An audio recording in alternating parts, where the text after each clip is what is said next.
So, you might have seen this photograph doing the rounds on social media and in the press recently.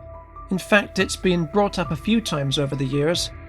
This is a real location, viewable on Google Earth, where you can find a strange feature that people are saying is a doorway leading down into the ice. This has gone on to prompt speculation that this could be an entrance to a secret facility, or perhaps something a bit like the Svalbard seed vault in Norway, which stores hundreds of thousands of different types of seeds from all over the world in case of some kind of global disaster. The big question is, though, is this actually a door at all, or is there an alternative explanation? I'm TK Randall, and in this episode I will be investigating the truth behind the Antarctic door. So first of all, we need to establish exactly where this door is. I'm putting the coordinates on the screen now. You can also find them in the description, which should make it a bit easier to copy and paste them if you'd like to check out the location for yourself on Google Maps. Okay, so the first thing that stands out to me about this location is that it is right next to a research station that's situated literally a few hundred meters away. According to Google, this is Showa Station, a Japanese research station built in 1957. This is quite a large facility with over 60 individual buildings. These include a 3-story administration building, living quarters, a power plant, various science buildings, and many, many more. It also has fuel tanks, water storage units, and a radio transmitter. That's quite a lot going on within such a short distance of the apparent door, so we can't rule out that there's a connection there.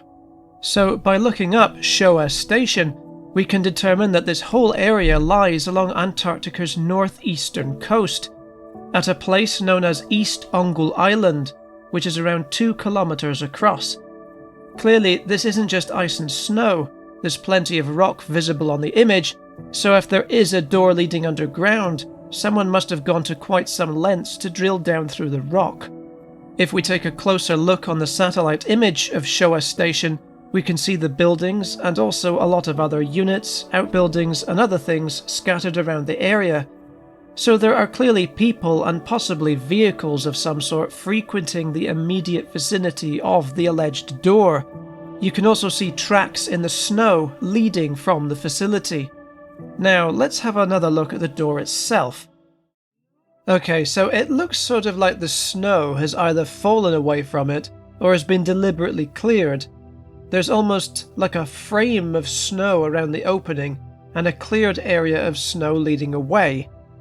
In fact, if we follow it, it seems to go quite a distance, though we can't rule out that, given that this seems to be quite a steep slope, the snow hasn't simply fallen down there. Perhaps there was a small avalanche of some kind, or this happened over time due to wind erosion. The opening is a little weird too, if we're going to call it an opening. It actually looks more like a giant ice cube, solid ice that was covered up by snow and then exposed by the snow falling away. It's hard to tell given that we only have one angle to work with. I would have expected it to look darker inside if it's a passageway that leads underground. There's no obvious evidence of human-made tracks either, leading up to it or in the vicinity, despite there being a facility nearby. If this was a passageway leading underground, you would really expect people to be coming and going all the time. You can clearly see the tracks next to the facility, so why aren't there any here? The final nail in the coffin for this being a door in the ice, however, can be found a little further to the north.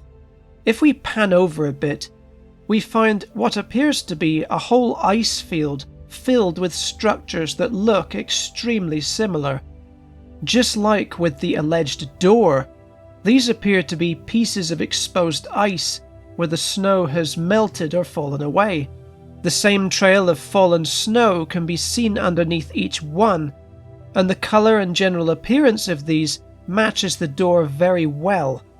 The only real difference with these is that they are not door-shaped, and there are several of them together, rather than just one sitting in the open on its own. This explanation has been echoed by several scientists and experts. Bethan Davies, a professor of glaciology at the University of Newcastle, for example, stated in an interview with the Mail Online that the doorway was an iceberg that has become grounded and is now stuck and melting out in place. This was also echoed by Professor Martin Siegert of the Imperial College London's Grantham Institute on Climate Change and the Environment, who stated that it was simply ice flow around a solid subglacial obstacle, influenced also by melting and refreezing of ice and by katabatic winds. On that note, I think we can safely say with certainty that the Antarctic doorway is simply nothing more than a piece of ice that just happens to look like a door from a certain angle. That's all from me for this episode. If you enjoyed this video, don't forget to like, subscribe, and tap the notification bell icon to be notified when we upload new videos. Thanks for watching, and I'll see you next time.